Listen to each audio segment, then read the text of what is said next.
काफ़ी सारे स्टूडेंट्स अभी एनटी की तैयारी कर रहे होंगे जिसमें उर्दू ऑप्शनल है पिछली बार की तरह। और काफ़ी ज़्यादा प्रोटेस्ट भी चल रहे हैं इसको लेके कि उर्दू को हटाना चाहिए। तो वो सब फालतू की चीज़ें हैं। हम मेन टॉपिक पे आते हैं। देखें, सबसे पहले अगर मैं बात करूं वैकेंसीज़ की तो 75 है, लिमिटेड वैकेंसी है। लेकिन उससे फ़र्क नहीं पड़ता, आपको सिर्फ एक सीट निकालनी है, आपको उससे मतलब होना चाहिए। सेकंड बात, क्या उर्दू सीखें या नहीं। अब दो चीज़ें हैं। पहली बात कि अगर आपको लगता है कि उर्दू आपसे हो ही नहीं सकती, आपसे नहीं हो पाएगी एक लैंग्वेज पूरी फुली फ्लेज्ड तरीके से सीखना, तो आप स्किप कर सकते हैं, किसी और एग्ज़ाम की तैयारी कर सकते हैं। दूसरी चीज़, इन फ्यूचर पटवारी का भी एग्ज़ाम निकलेगा, तो उसके लिए भी उर्दू मैंडेटरी होगी। अगर आप चाहते हैं कि आपको एक रेवेन्यू डिपार्टमेंट में आपको एक जॉब सिक्योर करनी है, एनटी बनना है या पटवारी बनना है, तो उर्दू ऑप्शनल नहीं, मैंडेटरी है। आपको वो सीखनी पड़ेगी और बोलना और लिखना आपको आना चाहिए। और जो लोग सोच रहे हैं कि जो ये उर्दू हट जाएगी, पॉसिबल नहीं है। जितने भी ऑफिशियल लैंड रिकॉर्ड्स हैं और जितना भी डेटा है गवर्नमेंट, वो सारा उर्दू में है, तो पॉसिबल नहीं है कि वो हट जाए। मे बी इन फ्यूचर कभी नेक्स्ट एडवर्टीजमेंट आएगी तो कुछ सोचा जा सकता है, लेकिन इस एग्ज़ाम जो अभी होने वाला है उसमें पॉसिबल नहीं है कि हटे। तो बेटर है आप प्रोटेस्ट वाली जो फालतू चीज़ें हो रही हैं उनसे अपना दिमाग हटा के एक अच्छी डायरेक्शन पे लगाएं। और उर्दू अगर आपको सीखनी है तो सीखें। सबसे पहले अगर मैं बात करूँ तो उर्दू एक प्रॉपर लैंग्वेज है और लैंग्वेज सीखने में टाइम लगता है। ठीक है, उर्दू में टोटल 38 लेटर्स हैं। जैसे इंग्लिश में अल्फ़ाबेट्स होते हैं, हिंदी में अक्षर होते हैं, वर्णमाला जैसे हम बोलते हैं, तो वो सब है। अब कोई भी एक प्रॉपर लैंग्वेज अगर आपको सीखनी है, आपको उसको लिखना आना चाहिए, ठीक है, आपको पढ़ना आना चाहिए, तो टाइम लगता है। हार्डली 4 महीने का टाइम लगता है। और आपको उनसे भी, उन इंस्टीट्यूट से भी दूर रहना है जो ऑनलाइन अपनी एक प्रोपोगंडा चला रहे हैं कि 1 महीने में सीख जाओगे, सब कुछ एस कर जाओगे, तो वो पॉसिबल नहीं है। लैंग्वेज है, कोई मजाक नहीं है जो इतना ईजिली आप उसको ग्रैब अप कर पाओगे। ठीक है, तो कोई भी चीज़, पहली बात तो ये कि नथिंग इज़ इम्पॉसिबल। कोई भी चीज़ जो होती है वो, ये नहीं, आपने नेवर गिव अप एटीट्यूड नहीं रखना है कि आप कर ही नहीं पाओगे। जे एंड के की 5 लैंग्वेजेस में से एक है, तो सीखना भी पड़े तो कोई बड़ी बात नहीं है, टाइम लगेगा। लेकिन हाँ, जैसे मैंने आपको बताया कि दूसरा पार्ट ये है कि आपको पटवारी इन फ्यूचर आने वाला है, तो उसके लिए एक बैक रहेगी कि आपने सीखी हुई होगी। और अगर आपका एंटी नहीं होगा तो पटवारी तक आप उर्दू को एस कर लोगे, तो सिंपल आप क्रैक कर सकते हो उसको। और 500 प्लस वैकेंसी आने वाली है उसकी। इसकी तो फिर लिमिटेड है, उसमें 500 वैकेंसी बल्क में होती है। ठीक है, तो आप क्रैक कर पाओगे।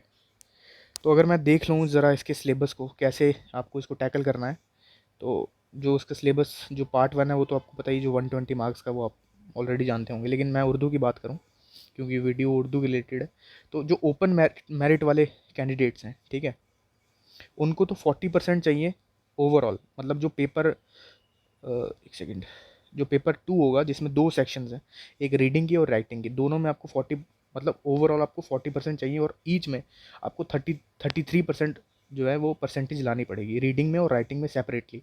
और ओवरऑल आपको 40% चाहिए। लेकिन जो अदर कैटेगरीज है उनको 35% चाहिए ओवरऑल। यहाँ पे उनको, नहीं सॉरी, 33% चाहिए ओवरऑल। और 35 पर, सॉरी सॉरी सॉरी सॉरी यार, एक सेकेंड, हाँ, उनको 35, जो अदर कैटेगरीज हैं उनको 35% चाहिए ओवरऑल।